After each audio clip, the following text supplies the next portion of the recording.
Vous savez, toutes les conditions aujourd'hui sont remplies pour que M. Denis Sassou Nguesso parte. Les voyages de M. Denis Sassou Nguesso sont très coûteux pour le trésor public congolais, mais tout ça, ce sont des artifices. Vous savez bien que M. Dominique Okemba a déclaré pendant le procès de Nyangambwala que le 4 mars, lorsqu'il y a eu des détonations, tout le monde s'était enfoui et qu'il est arrivé au palais, il n'y avait plus personne. Donc, ce pouvoir est très fragile. Effectivement, plus il va vers la fin, plus il devient brutal, mais il suffit d'un officier, d'officier congolais courageux pour que la mangue pourrie tombe d'elle-même. Une Maintenant, ce forme qu'il faut dire, de récupération politicienne, alors, puisque la béatification dont on fait état ici, en fait, a commencé, hein, j'allais dire, depuis 1995. C'est ce qu'on apprend et que, finalement, la procédure ou le processus avait même pris fin en 2015. Donc, on attendait alors, que, voilà, la des informations matérialisation. que nous avons, parce que cette béatification-là, on entend beaucoup parler d'elle, mais est-ce que l'Église catholique congolaise a communiqué sur les éléments qui ont été mis pour faire cette demande de béatification? Est-ce qu'a été mis dans le dossier que le cardinal Émile Biaïda a été assassiné par M. Denis Sassou Nguesso? Ça n'a pas été fait. Il y a aujourd'hui, et on dit que le dossier a été instruit, ce qui est faux. Le dossier a été déposé, mais l'Église catholique doit venir nous dire aujourd'hui, même si c'est entre catholiques, qu'est-ce qui a été mis dans ce dossier. Il n'a pas été mentionné que monsieur, euh, que le cardinal Émile Bienda a été assassiné par le colonel à l'époque, Denis Sassou Nguesso, ministre de la Défense. Il a été mis dans le dossier que le cardinal Émile Bienda a été victime d'un règlement communautaire. Donc, l'Église catholique congolaise est elle-même, malheureusement, bon, elle doit avoir peur de M. Denis Sassou Nguesso. Donc, l'instruction de la béatification du cardinal Émile Bienda a été instruite avec ces éléments et non avec la véritable histoire du cardinal Émile Bienda qui a été enterré vivant.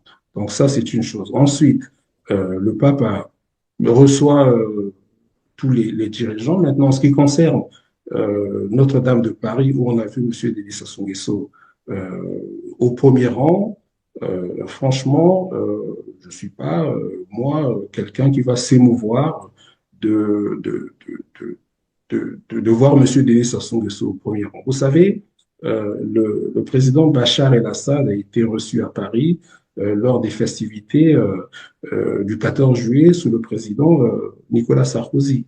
Et c'est la même France avec François Hollande qui a voulu On défaire découvre avec M. Bachar el-Assad. Vous avez le président libyen Muammar el-Kadhafi qui a été reçu à l'Élysée par le président Sarkozy et c'est le même qui finalement a milité pour le renverser. Donc, M. Denis Sassou Nguesso, devant en tout cas dans les premiers rangs de Notre-Dame de Paris, ne me fait, pour ma part, ni chaud ni froid. Maintenant, ce qui me choque dans cette énième escapade de M. Denis Sassou Nguesso, c'est le coût faramineux de ces déplacements. Vous voyez bien que dans les mairies, dans les hôpitaux aujourd'hui qui sont en grève, les salaires ne sont pas payés. Donc, M. Denis Sassou Nguesso aujourd'hui, pour son narcissisme et sa folie des grandeurs, est prêt à dépenser des millions de dollars dans le lobbying et ses déplacements. Donc, moi, c'est ce qui me choque.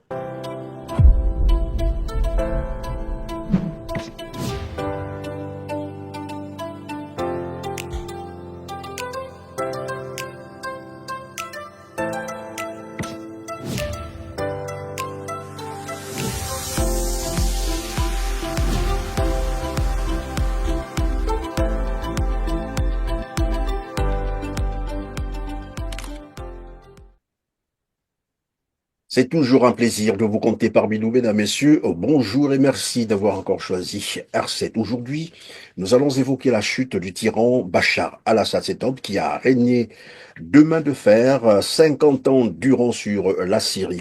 Quelle similitude avec le régime totalitaire de Brazzaville incarné par Denis Sassou Nguesso. Avec moi sur ce plateau pour en parler, Mingwa Biango, fondateur et administrateur du site d'information congoliberty.com, chef d'entreprise, président de l'association Urgence Enfants Africains. Bonjour Mingwa et comment allez-vous? Je vais très bien. Bonjour Christian Perrin. Bonjour à tous les téléspectateurs de TLR TV. Merci beaucoup. Après 50 ans de règne, par la terreur bien entendu, le régime totalitaire du clan Assad s'est effondré, vous l'avez aussi appris, dans la nuit de 7, donc le samedi 7 au dimanche 8 décembre dernier, après des décennies bien sûr de brutalité et de répression sanglante. Un vent d'espoir semble désormais souffler sur la population syrienne. L'espoir de vivre désormais à l'abri bien sûr de la peur, de la terreur et dans le respect des droits fondamentaux qui leur ont été privés pendant des décennies. Je vous propose d'abord de suivre ce reportage relatif avant de vous faire réagir. Suivez. Un portrait de Bachar al-Assad déchiré, gisant au sol dans son palais présidentiel. Symbole de sa chute fulgurante. Retour sur ce renversement éclair en 5 dates clés. 27 novembre, c'est le début de l'offensive dans le nord-ouest du pays. Les rebelles, menés par les islamistes du groupe Hayat Tahrir al-Sham, prennent d'assaut les territoires contrôlés par le régime de Bachar al-Assad dans la région d'Idlib. Ils répliquent par des frappes aériennes avec l'appui de l'aviation russe. 1er décembre, Alep, poumon économique du pays, tombe seulement 4 jours après le début de l'offensive. Les rebelles détruisent les symboles du régime. Je suis le fils d'Alep. Je suis retourné dans ma ville, ma terre et ma maison par la volonté de Dieu. Et nous n'abandonnerons pas un seul centimètre des terres de Syrie. 5 décembre, la ville de Hama est prise. Les rebelles progressent le long d'un axe nord-sud et se dirigent vers la capitale. À ce moment, le bilan des combats s'élève à plus de 700 morts. Le régime prétend s'être simplement replié. J'affirme que ce qui s'est passé aujourd'hui dans la ville de Hama est une mesure tactique temporaire. 7 décembre, finalement les rebelles capturent Homs, la 3e ville du pays. Ils prennent aussi le contrôle de toute la province de Dera, au sud du pays, d'où avait débuté la révolte en 2011. 8 décembre, dans la nuit, la capitale Damas tombe aux mains des rebelles.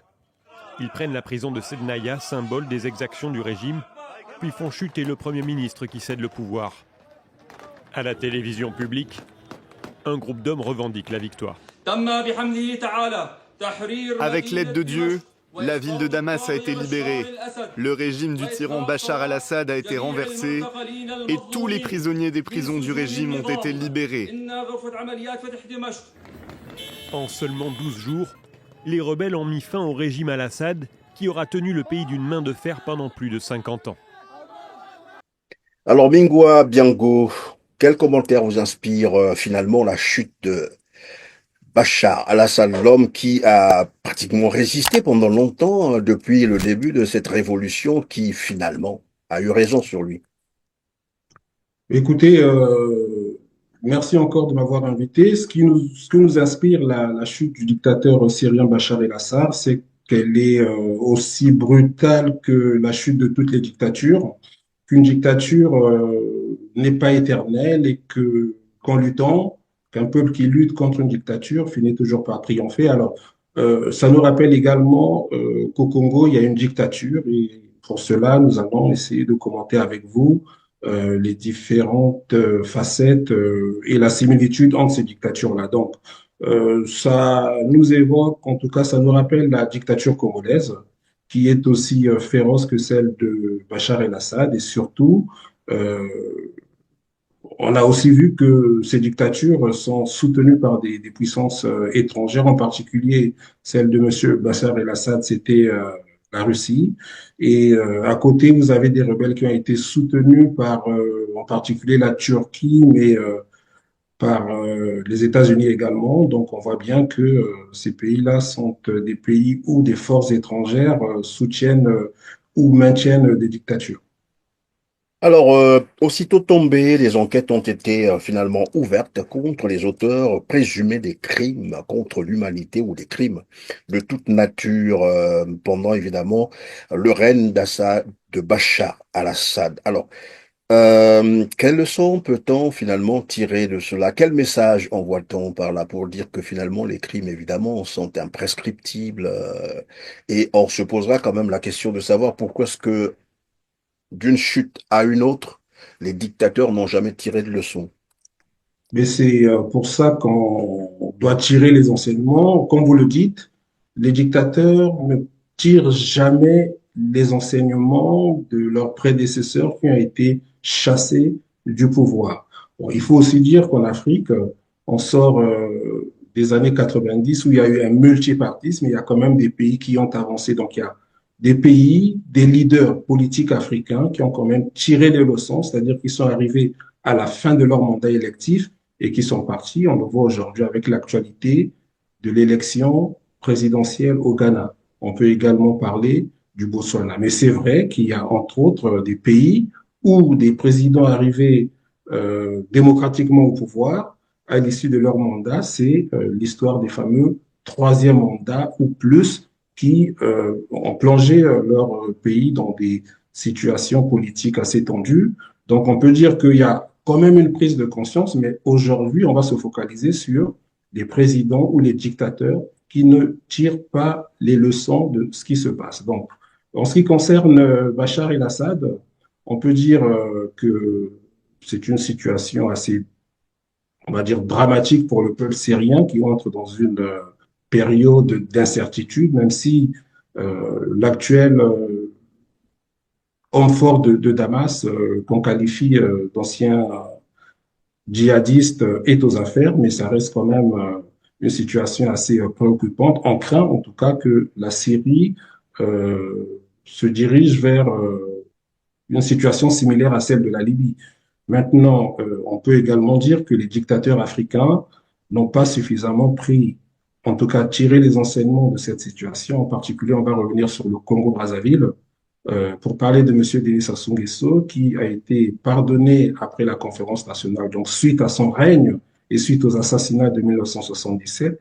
Il a été pardonné par le peuple congolais par le biais de la conférence nationale, mais on voit bien qu'il est revenu au pouvoir par les armes en 1997 avec l'aide de puissances régionales extérieures, en particulier l'Angola et des miliciens tchadiens. Et on voit bien que M. Denis Sassou Nguesso, après 27 ans de règne sous Sassou II, n'a tiré aucune leçon de toutes ces chutes de dictateurs. Et on peut rappeler celle de Mobutu. Vous savez, lorsque le tombeau du père Assad a été incendié, donc c'était le 11 décembre, je me trouvais en mission professionnelle à Rabat au Maroc et j'ai eu cette envie d'aller visiter en tout cas le tombeau du maréchal Mobutu qui est enterré au cimetière militaire de Rabat, donc c'est ce qu'on appelle le cimetière chrétien. Et là, j'ai quand même été pris de tristesse parce que sur le tombeau de Mobutu, vous n'avez que les initiales. C'est comme si la famille avait craint que le tombeau de Mobutu soit profané. Donc, lorsque vous arrivez devant le tombeau de Mobutu, en tout cas du maréchal Mobutu, vous voyez les initiales MSS. Et c'est à l'intérieur du caveau que vous avez une plaque qui mentionne le nom maréchal Mobutu Sese Seko Kokongwendo Ouazabanga. Donc, c'est à l'intérieur du caveau. Et à côté, vous avez également ses parents, donc ses beaux-parents qui ont été enterrés, principalement les frères et les neveux de la veuve Maman Bobila Dawa, qui sont à côté. Donc, lorsque vous arrivez sur ce lieu,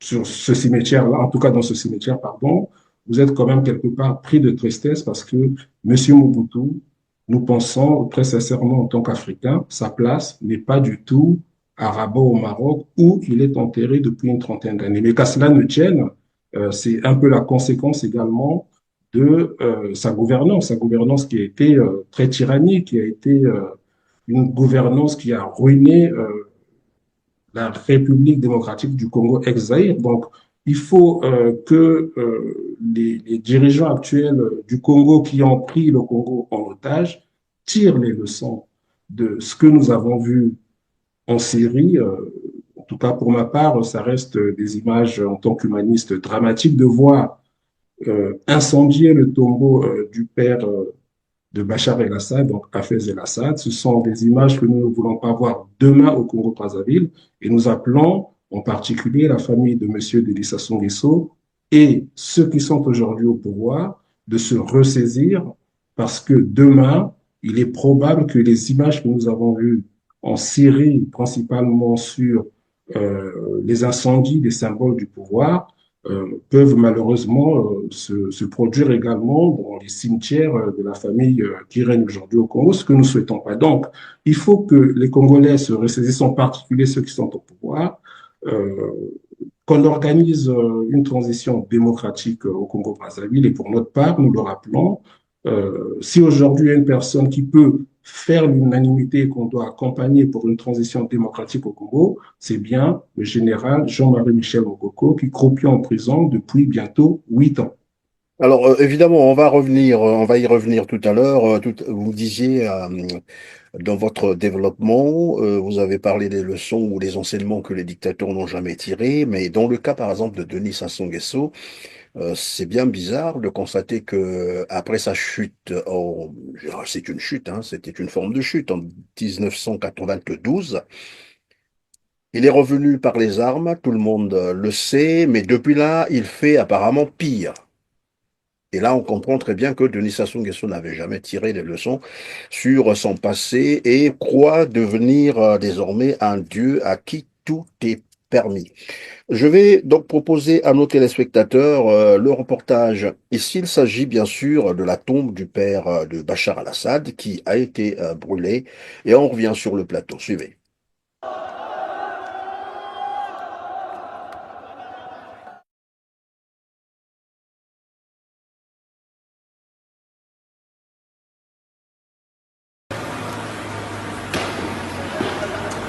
نجي لهون على المقبور حافظ وباسل وأنيسة لحتى بس ننظر نظرة عليهم لهالإنجاز لأنه كان ظالمين الشعب السوري كله ظالمينه.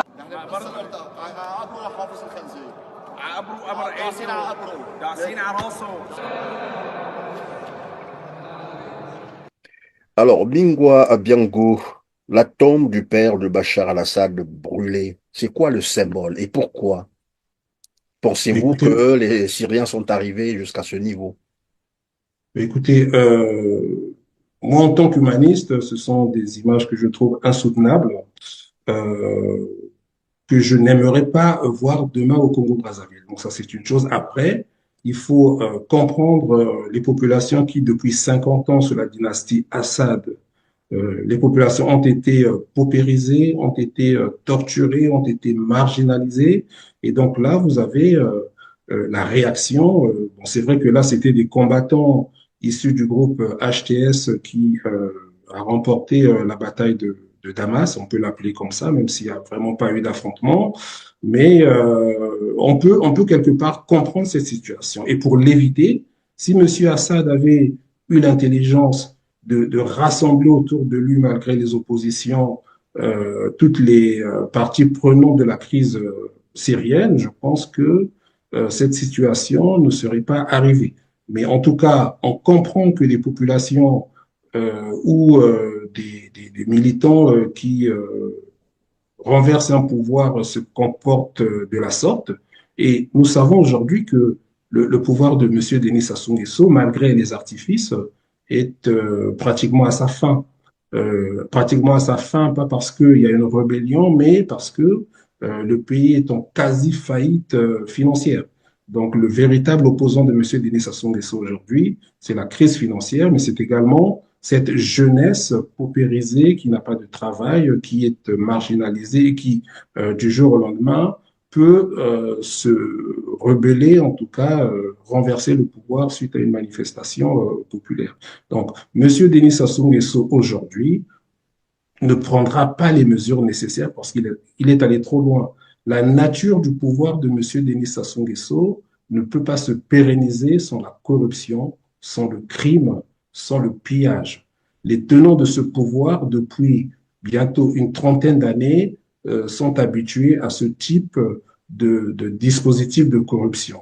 Donc, M. Denis Sassou Nguesso ne pourra pas du jour au lendemain arrêter cette situation parce que ça l'entraînerait. Donc, il faut que M. Denis Sassou Nguesso, s'il a une once encore de sagesse, organise une espèce de sortie honorable pour permettre aux Congolais de se rassembler et que ces images qu'on a vues en Syrie ne se répètent pas au Oui, Congo-Brazzaville. mais c'est Et bien beau de penser ainsi, mais sauf qu'on a bien l'impression que ce n'est pas ce que pense Denis Sassou Nguesso. La preuve, c'est que là, il a déjà déroulé sa machine. Sa machine est déjà en marche hein, pour les campagnes électorales, il faut le dire comme ça. Et on sait comment ça se passe au Congo-Brazzaville. Il tout prépare ça, tout une ça, nouvelle, Monsieur comme Perrin, tu dirais, un nouveau passage en force. C'est tout le monde le sait. oui, Et puis, on entend déjà dire, pour terminer, on entend déjà dire que la Syrie, c'est pas le Congo. Voilà. Et ça commence, le sang commence à mais monter pour dire bah écoutez, c'est arrivé à Assad, mais pas à nous, ça ne nous arrivera. Et comme quelqu'un qui me disait d'ailleurs, les dictateurs n'écoutent personne. les dictateurs n'écoutent personne, mais les dictateurs également, vous avez raison, ne peuvent pas partir seuls. Il faut qu'il y ait un rapport de force. Et là, vous voyez bien, en Syrie, il y a eu une rébellion qui a été soutenue par diverses puissances régionales et mondiales. Maintenant, est-ce que nous avons besoin que le sang coule de nouveau au Congo? Vous savez, Monsieur Perrin, moi, j'ai été victime pendant 97 de la folie meurtrière de la guerre civile au Congo-Brazzaville. J'ai perdu mon père dans cette guerre. J'ai également, lors de l'attaque de Muyonzi, vu mon grand-père et ma famille maternelle être décimés à Muyonzi. Aujourd'hui, on n'a jamais retrouvé le corps de mon grand-père, par exemple, à Muyonzi. Donc, je ne souhaite pas que cette situation se répète au Congo et je ne voudrais pas que d'autres citoyens congolais connaissent la même situation. Donc, c'est à nous de nous battre pacifiquement pour renverser le rapport de force. Mais vous savez, toutes les conditions aujourd'hui sont remplies pour que M. Denis Sassou Nguesso parte.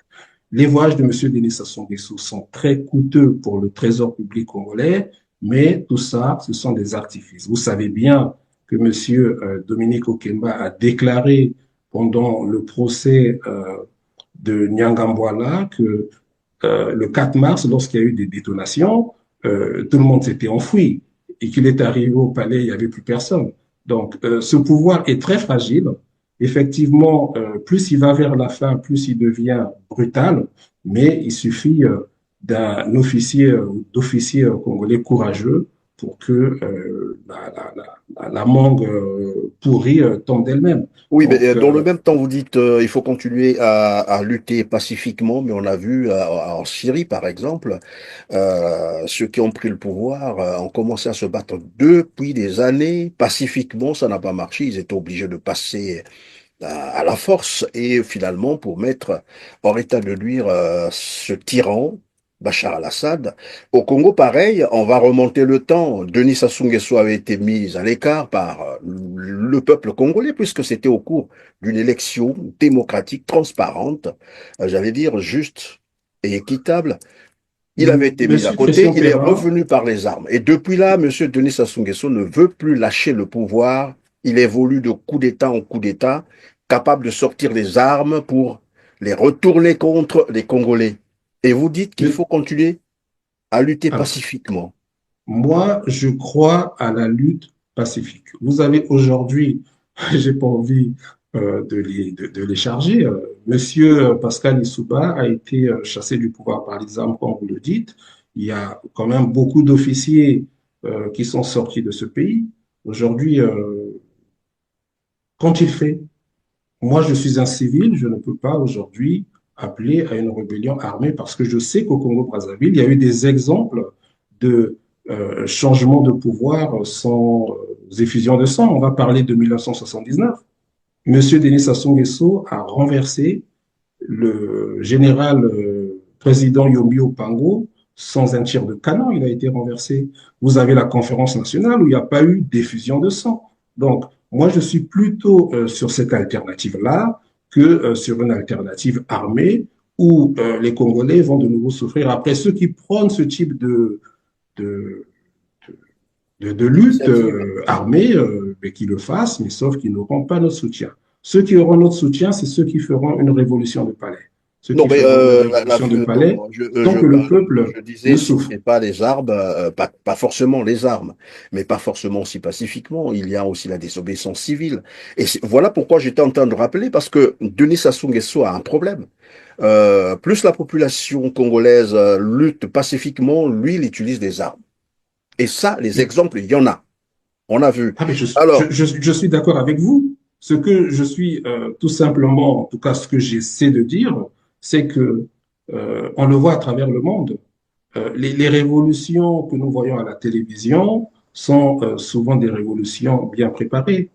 Quand je dis bien préparées, c'est à l'international également, parce que lorsqu'il y a un premier coup de canon, il faut que l'international vous suive. Si ce n'est pas le cas, vous avez la situation qu'on a connue en 2015 où M. Denis Sassou Nguesso, suite à la modification de la Constitution, et vous étiez au pays, je pense, à massacrer les populations. Donc, il y a également des exemples, c'est-à-dire que M. Denis Sassou Nguesso, oui, est soutenu par la France-Afrique, on va dire les choses comme ça, par divers réseaux mafieux internationaux.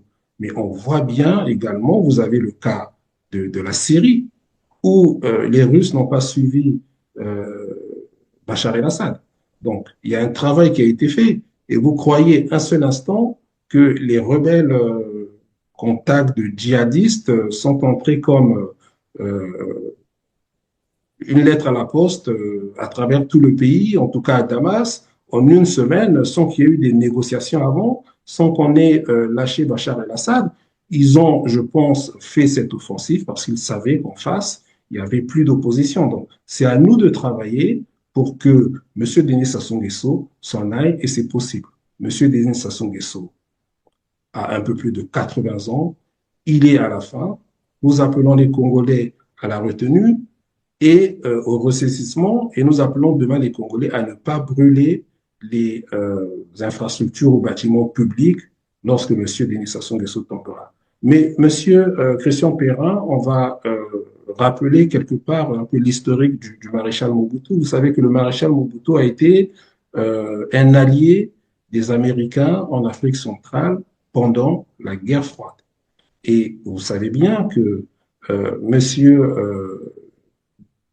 Bill Richardson, je crois, l'envoyé spécial du président Clinton, lorsqu'il est allé voir le maréchal Mobutu, c'était pour lui dire que son temps était passé, qu'il avait vécu et qu'on organiserait une sortie honorable au maréchal Mobutu.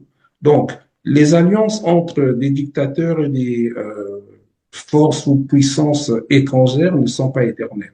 Bon, en ce qui oui, concerne mais le dans le même Zaïre, temps, Mingwa Biango, pardon, est-ce qu'on va toujours attendre que les puissances étrangères viennent nous dire, ben, écoutez, on va vous aider à dégager celui qui a... Parce que quand elles arrivent pour vous proposer ce genre de deal, c'est pour continuer à vous maintenir sous la domination.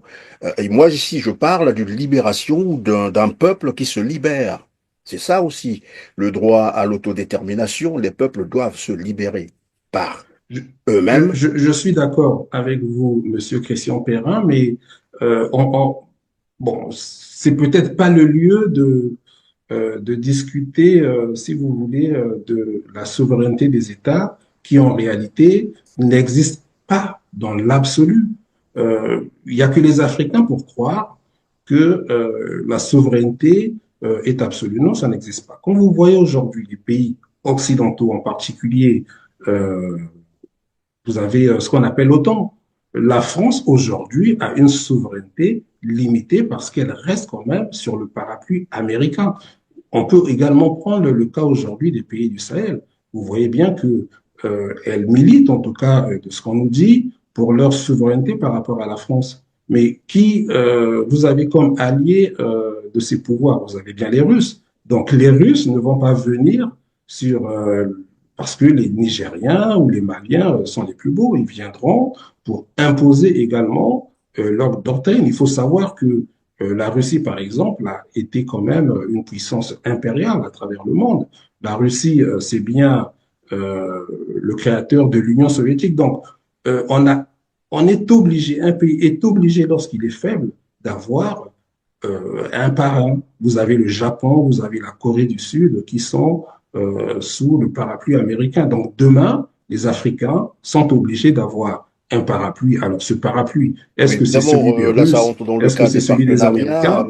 des partenariats qu'on peut avoir avec, voilà, des partenaires que l'on choisit soi-même. Ça, c'est tout normal. Même les Américains ont des partenaires, mais ça ne Il veut n'y a pas non plus. pas, Monsieur Perrin, il n'y a pas il n'y a pas de honte d'avoir un parapluie parce que le monde aujourd'hui est un monde dangereux. Vous pouvez avoir vos richesses qui sont les nôtres, mais avec l'espace vital que recherchent les puissances économiques, qu'elles soient occidentales ou orientales, elles viendront s'imposer chez vous. Donc, lorsque vous êtes faible, euh, vous ne pouvez pas vous dire qu'on va être souverain et qu'on va décider. Non, ça n'existe pas. Ça existe, vous allez Oui, mais la m'excuser, dans le monde souveraineté des bisounours. appartient au Donc, peuple. ce que C'est le nous peuple devons qui est faire, vous allez souverain. m'excuser, Lorsque ce vous que avez nous le devons faire, soutien d'un peuple, aucune puissance ne peut vous faire tomber. Ça n'existe pas. Et j'ai l'histoire pas de compris, ce monde nous excusez-moi. l'a démontré. Et quand vous avez le soutien de la population, aucune puissance ne peut vous faire tomber. Après, je peux me tromper, on me dira peut-être le contraire. On va donc évoluer en revenant donc sur, évidemment, la chute de Bachar al-Assad. C'est pour tirer un peu les similitudes entre ce régime totalitaire qui a régné 50 ans sur la Syrie et le régime de Brazzaville, le régime totalitaire de Brazzaville incarné par Denis Sassou Nguesso. Quelles pourraient être les similitudes, selon vous? Mais les similitudes, c'est déjà le pillage des richesses du pays. Monsieur Assad serait parti, en tout cas durant le règne du père et du fils, avec des milliards de dollars. Ensuite, vous avez toutes ces tortures qui ont été imposées aux opposants au régime. Vous avez toute cette discrimination communautaire qui a été faite. Vous voyez bien qu'au Congo, aujourd'hui, vous avez l'ethnie Moshi de monsieur Denis Sassou Nguesso qui occupe tous les postes civils et militaires. Vous avez toutes ces similitudes, même si certains disent que la Syrie n'est pas le Congo, toutes les dictatures ont les mêmes dispositifs de répression de la population.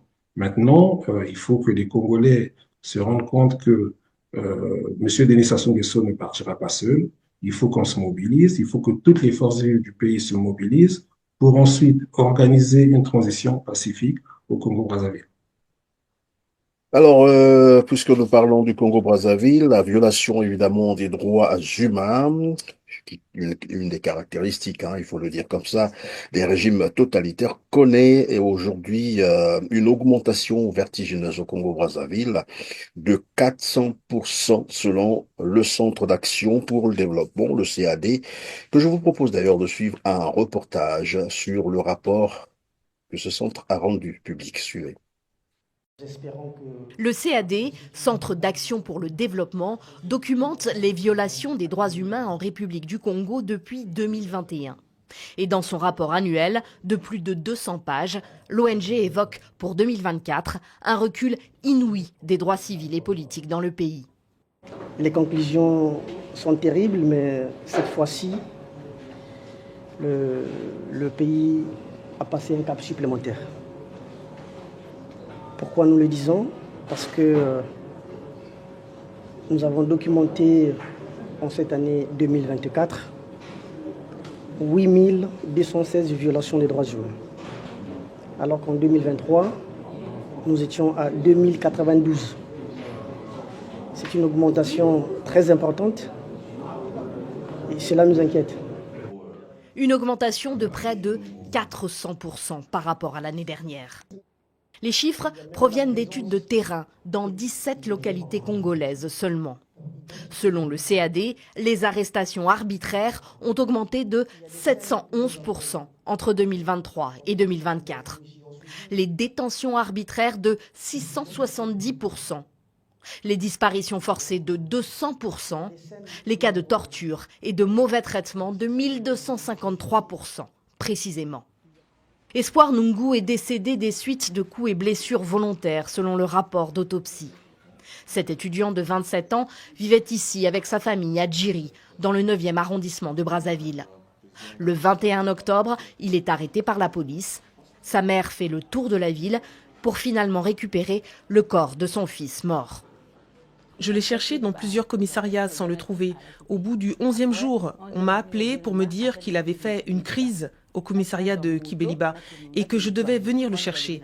Quand je suis arrivée là-bas, on m'a dit qu'il était aux urgences. Et là, on m'a dit que mon enfant était décédé depuis longtemps et qu'il avait été déposé à la morgue. C'est à l'hôpital qu'on m'a informé qu'il était arrivé ici, déjà mort. La famille a porté plainte contre un policier. Car dans ce cas, comme dans beaucoup d'autres, selon le CAD, les forces de l'ordre sont pointées du doigt. Des violations, ou la violation, il faut le dire comme ça, des droits humains au Congo-Brazzaville inquiètent désormais des disparitions forcées, des jeunes tués dans des cellules de prison, torturés, parfois les yeux crevés, on y reviendra tout à l'heure. On parlerait aussi de l'augmentation, j'allais dire, du banditisme, le grand banditisme au Congo-Brazzaville. Qu'est-ce qui peut expliquer tout cela? Alors, On a l'impression que plus une dictature, un système, voilà, totalitaire, va vers sa fin, plus il devient très, très répressif. C'est ça. écoutez, là, déjà, il faut commencer par féliciter et remercier toutes les organisations non gouvernementales qui défendent les droits de l'homme au Congo-Brazzaville. Maintenant, on parle d'augmentation. Moi, je vais vous décevoir, Monsieur Christian Perrin. Il n'y a pas d'augmentation. Il y a tout simplement aujourd'hui, avec les réseaux sociaux, avec le travail des organisations non gouvernementales, mis sur la place publique des crimes qui ont commencé depuis le retour de M. Denis Sassou Nguesso au pouvoir.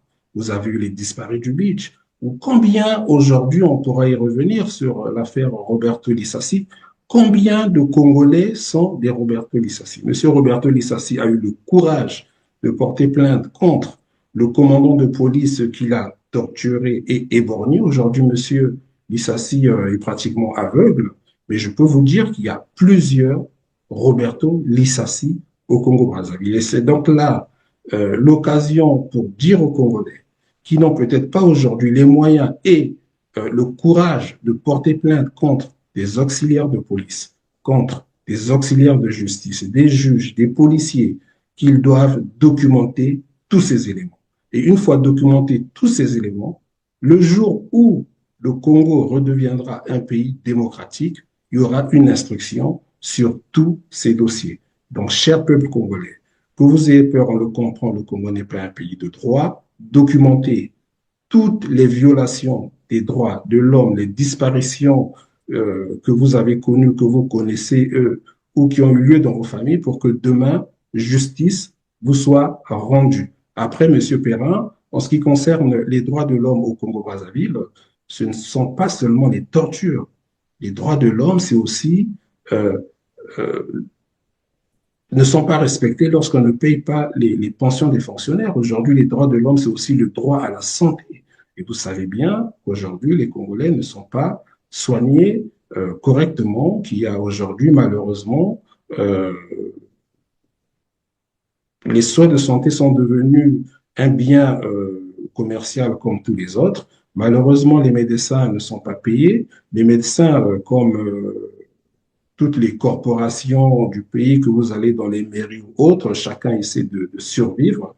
Donc, vous avez aujourd'hui des opérations qui sont tarifées à 2 millions de francs CFA. Combien de Congolais peuvent payer 2 millions de francs CFA pour une opération dont on n'est même pas sûr du résultat? Donc, les droits de l'homme, ce sont non seulement les tortures, mais ce sont également le droit à la santé, le droit à l'alimentation et le droit à l'éducation, ce qui n'est pas le cas. Donc, les droits de l'homme, pour résumer votre question, en tout cas pour y répondre synthétiquement, c'est que c'est depuis 1997, dès le retour de M. Denis Sassou Nguesso au pouvoir, que les droits de l'homme ont été, en tout cas, violés à grande échelle. Et aujourd'hui, ce sont les réseaux sociaux qui amplifient un peu le phénomène, mais ça a toujours été le cas au Congo-Brazzaville. Évidemment, tout à l'heure, vous avez parlé de l'affaire Roberto Lissassi, ce jeune éborgné par un commandant de police au Boramouessé du PSP de la rue Mboshi, voilà. Et donc, ce jeune demandait en fait justice, il réclamait justice. Et curieusement, on apprend que c'est le procureur de la République, André Okongakala, qui a boycotté d'abord ce procès et bien après a tenté de retourner la situation contre le jeune Roberto Lissassi en créant une mise en scène honteuse, il faut le dire comme ça, très ridicule d'ailleurs, où on envoie des policiers aller attraper donc le jeune, l'accusant donc de détenir des stupéfiants ou de consommation de stupéfiants. Ben voilà. Et tout le monde est en train de constater que mais vraiment une mise en scène qui n'honore pas la justice congolaise.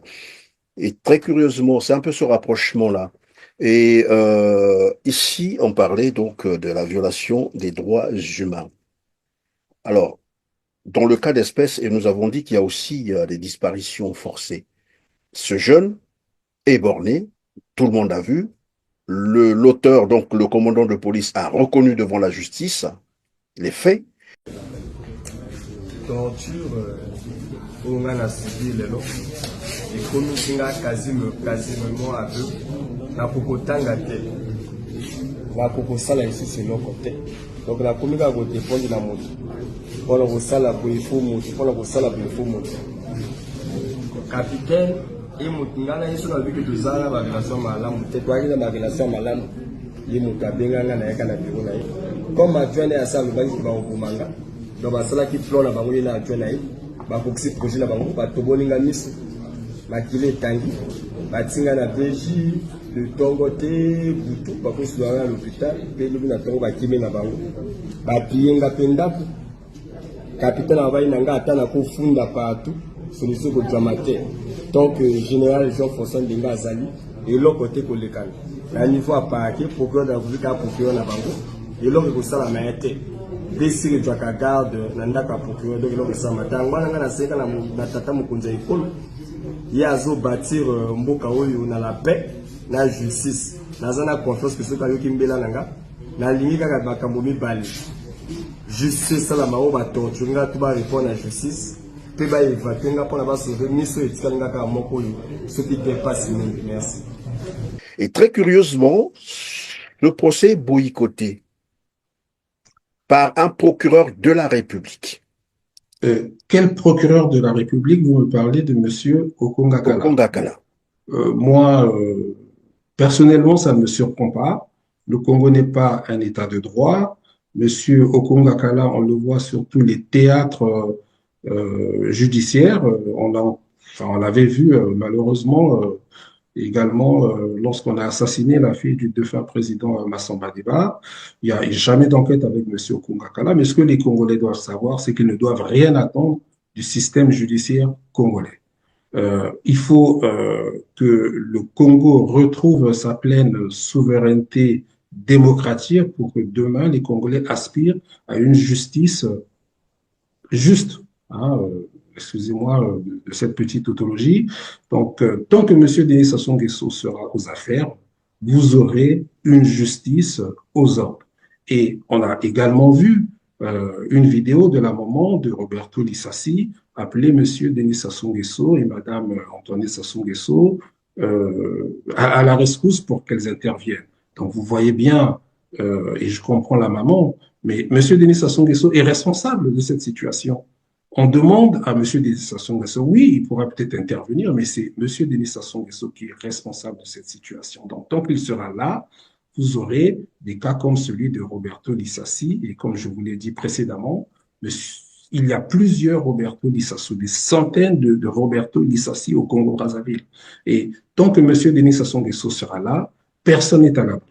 Que vous soyez du nord, du sud, Moché, Lari, Bembe, Kouyou, je ne sais quoi, vous serez victime de policiers et juges véreux qui ne lésineront pas pour vous torturer, pour vous voler et pour mettre fin à tout ça. C'est le retour de la démocratie au Congo-Brazzaville, en tout cas d'un état de droit, et c'est pour ça que nous prônons une conférence inclusive de toutes les forces du pays qui aboutira par une transition démocratique dirigée par le général Jean-Marie Michel Nkobo.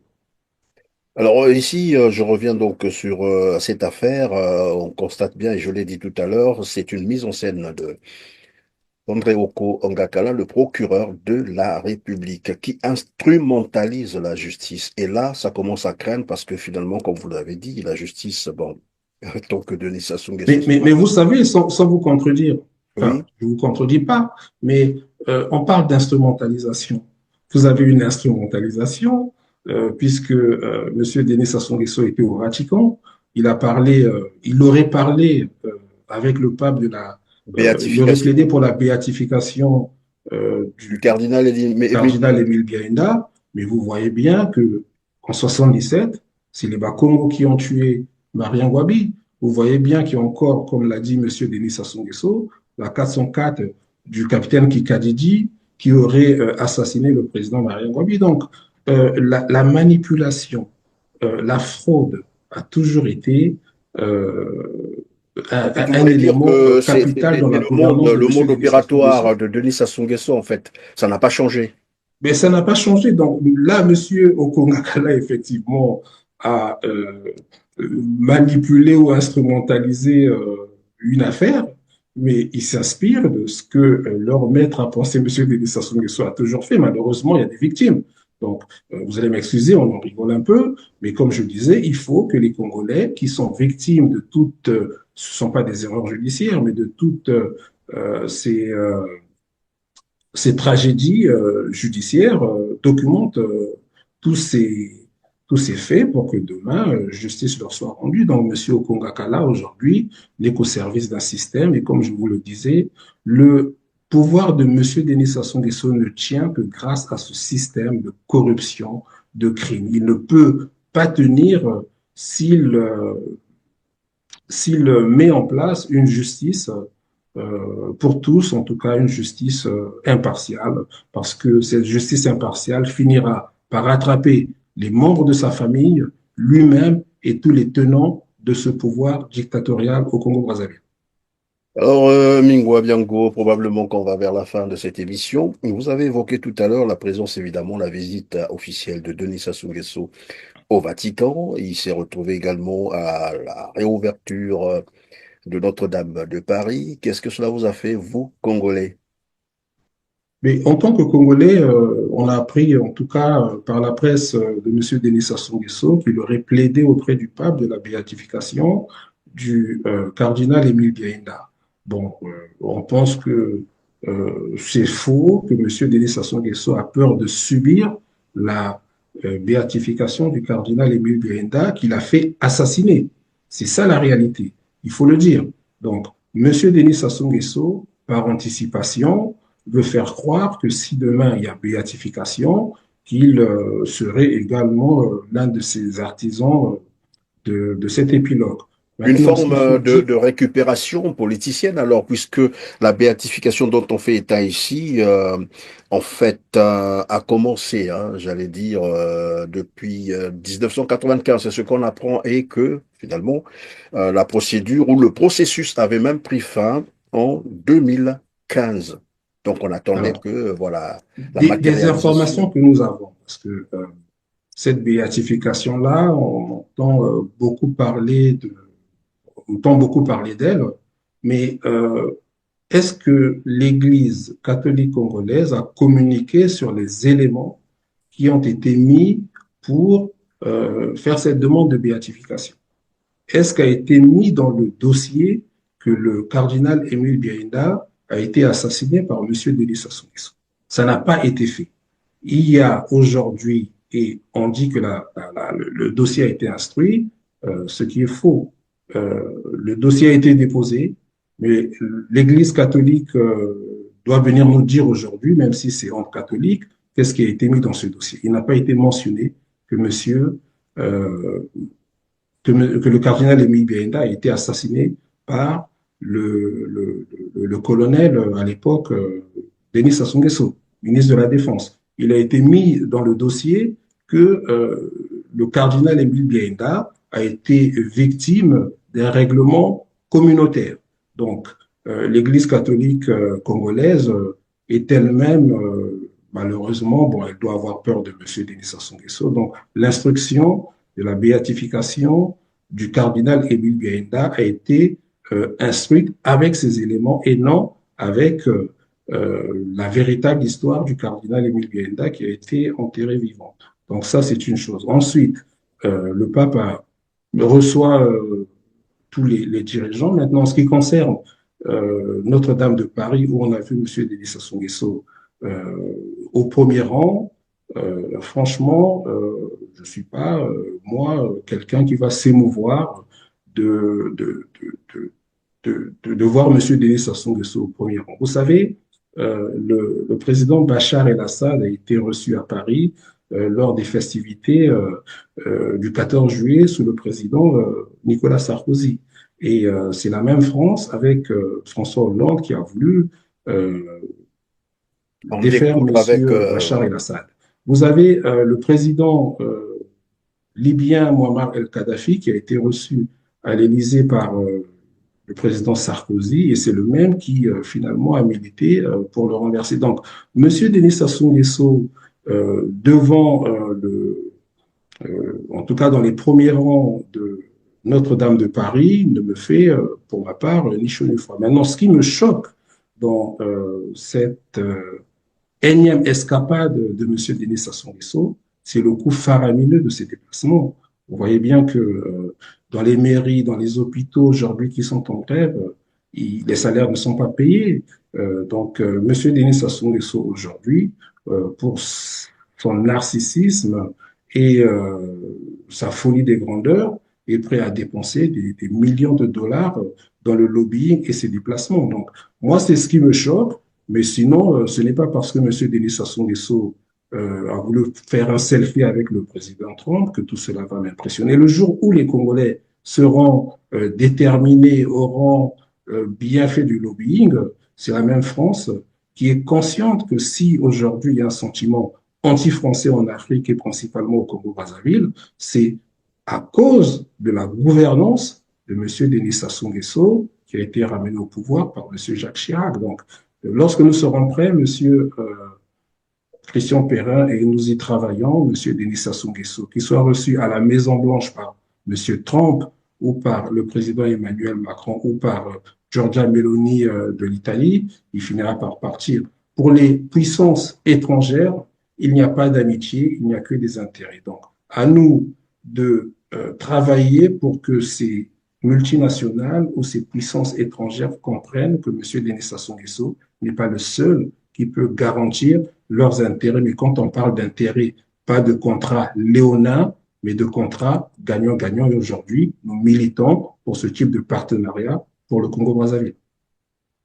Merci. Alors, pour terminer, je vais vous laisser donc les peu de secondes qui nous restent pour conclure, bien sûr. Mais on revient donc sur la visite que vous avez effectuée au Maroc. Vous avez eu d'ailleurs l'occasion d'aller visiter la tombe du maréchal Mobutu, qui est tombé aussi, mais sa chute a été presque similaire à celle de Bachar al-Assad. C'est un mouvement qui est venu quelque part avec Laurent Désiré Kabila pour le dégager de là. Après, vous nous direz, et vous pensez que si le maréchal avait été enterré en RDC actuelle, l'ex-Zaïre, sa tombe serait encore intacte?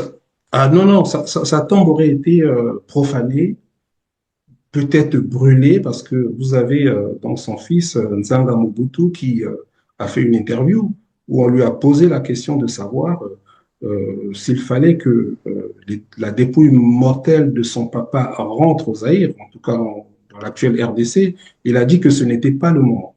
Pourquoi? Parce que les tombes des membres de la famille de Mobutu restés au Zaïre ont été profanées. Donc il craint que si on ramène la dépouille mortelle aujourd'hui du maréchal Mobutu, elle risque d'être profanée. Mais j'aimerais, en ce qui concerne le maréchal Mobutu, parce que il y a eu une chute du maréchal Mobutu.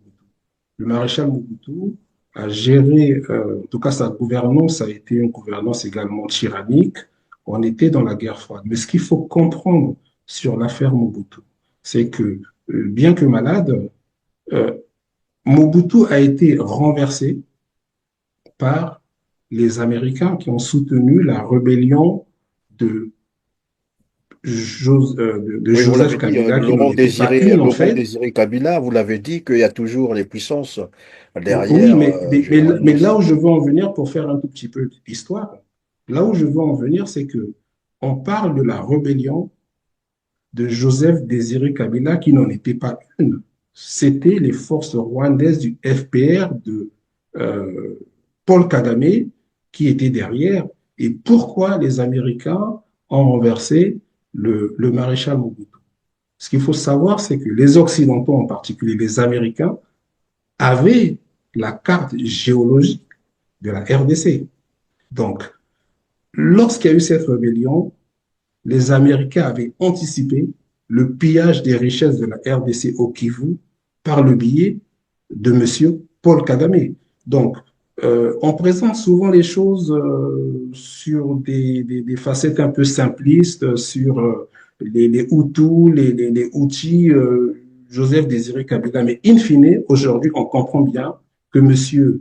Le président Bill Clinton avait pour mission de renverser le maréchal Mobutu qui n'aurait jamais accepté qu'on pille ses richesses. Et comme il fallait piller ses richesses parce que la RDC est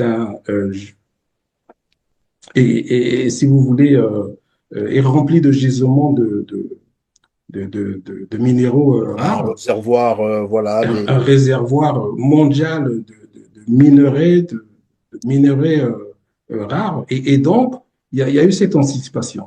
Ce que je veux dire par là, c'est que toutes ces guerres en Afrique, soutenues par des puissances occidentales, sous prétexte de guerre ethnique, ont pour finalité le pillage de l'Afrique. Vous avez au Congo-Brazzaville, on vous parle d'une guerre ethnique entre M. Lissouba, M. Kolela, M. Sassou Nguesso, mais in fine, on voit bien que c'était une guerre pour le pétrole du Congo. Donc, il faut que les En Africains fait, se ressaisissent. il faut tout de même faire une précision là-dessus. Ça n'a jamais été une guerre civile, c'était un coup d'État militaire bien préparé par la France. Moi, je prends mes responsabilités parce que j'ai les éléments pour le démontrer. Et donc, ça n'a jamais été une guerre civile. Au Congo, il n'y a jamais eu guerre civile. Bon, encore qu'on nous parle de 58 ou 59. Bon, bref, là, je n'ai pas assez d'éléments. Mais Tout dans ça, le c'est un même temps, débat, puisque vous faites mais déjà une guerre état civile, du Rwanda, vous faites déjà état du pardon? Rwanda, et Oui. donc l'arrivée de Laurent Désiré Kabila, accompagné par les troupes de Kagame. Et là, nous voyons bien que les Rwandais s'installent. De toute façon, l'autorisation a été donnée, hein, c'est maintenant officiel. Denis Sassou Nguesso a dit à ces Rwandais, vous pouvez vous installer, et le reste, bon voilà, comme pour dire, le reste, moi, je vais gérer. Et là, le Rwanda s'installe au Congo-Brazzaville. Est-ce qu'on risque d'assister, évidemment, à ce pillage, comme vous l'avez dit tout à l'heure, des ressources Et du Congo-Brazzaville aussi? vous savez, ce sont des questions géopolitiques ou de géostratégie. Monsieur Denis Sassou Nguesso, contrairement à ce qu'on pense, ce n'est pas un idiot au sens où il comprend bien les choses. Il laisse piller le pays pour se maintenir au pouvoir. Et Monsieur Denis Sassou Nguesso est pratiquement le seul homme politique au Congo qui a une maîtrise des rapports de force internationale. Donc, euh, pourquoi M. Denis Sassou Nguesso accepte que le Rwanda s'installe au Congo chez nous? M. Kagame est le représentant des multinationales anglo-saxons en Afrique. Vous avez l'OTAN qui est une organisation atlantique où vous avez des Américains et des Européens, mais elle ne s'étend pas à l'Afrique. Donc aujourd'hui, le bras armé des puissances anglo-saxonnes en Afrique, ce sont en particulier les Rwandais. Et donc, M. Denis Sassou Nguesso aujourd'hui accepte que les Rwandais s'installent au Congo parce qu'il y a une partie mafieuse de la France-Afrique qui est liée à ces milieux anglo-saxons. Donc, M. Denis Sassou Nguesso, pour se maintenir au pouvoir, accepte que les Rwandais s'installent, mais ce n'est pas parce que le Rwanda va lui donner quoi que ce soit, mais c'est parce que M. Denis Sassou Nguesso est à la solde de certaines puissances financières françaises qui sont agglomérés ou qui sont en affaire avec des milieux anglo-saxons. Et voilà comment on en arrive à l'installation des Rwandais, en tout cas quand je parle de Rwandais, vous allez m'excuser, des forces de M. Kagame. Parce que tous les Rwandais ne sont pas pour M.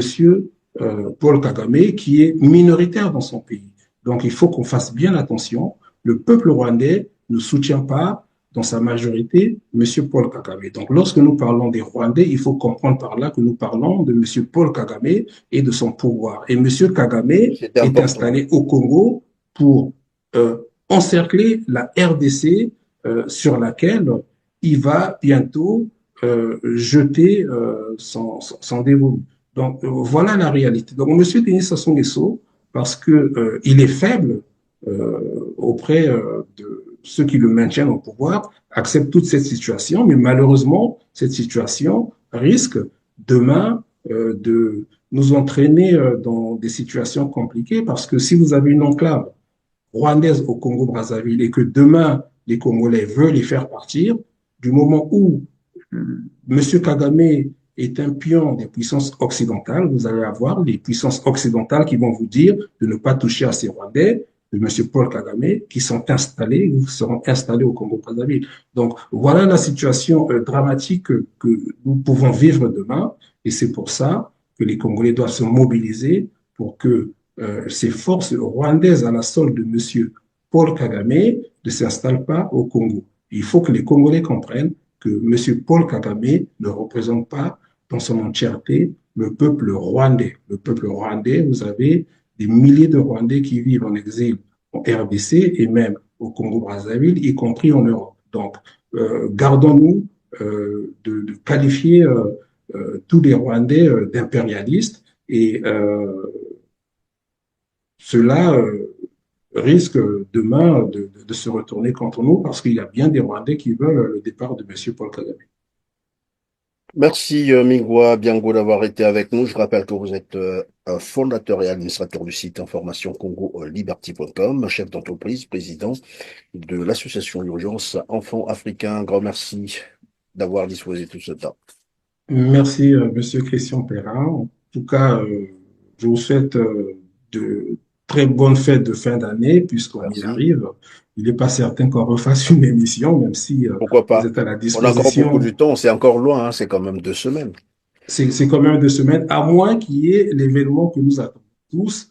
Je ne le nommerai pas, on pourra faire une émission, mais j'espère, oui, faire une émission si cet événement survient et que nous... En tout cas, ça, si ça se produisait même le jour de fête, ben on va sacrifier la fête. De toutes les façons, pour nous, il y a jamais plus de fête. Vous savez bien que les Congolais vivent dans une paupérisation et une misère telle qu'il est même indécent de souhaiter la bonne année aux Congolais. Donc, nous ne célébrons plus de fête, même nous qui sommes ici à l'étranger. Nous oublions même qu'il y a des jours de bonne année, parce que nous réfléchissons 24 heures sur 24 sur la situation du Congo. Donc, espérons, Monsieur Christian Perrin, que nous ferons une émission avec nos valises prêtes à embarquer pour repartir construire notre pays. Merci Bingwa Biango, mesdames, messieurs. Nous sommes à la fin de cette émission. Merci de nous avoir encore fait confiance, de nous avoir suivis. Cliquez sur le petit pouce en l'air juste en bas de la vidéo et partagez massivement. N'oubliez jamais, ce sont là des petits gestes qui comptent pour nous. Et dites-nous en commentaire ce que vous pensez des sujets que nous avons abordés avec Mingwa Biango. Sur ce, on se dit au revoir et à très bientôt. Merci.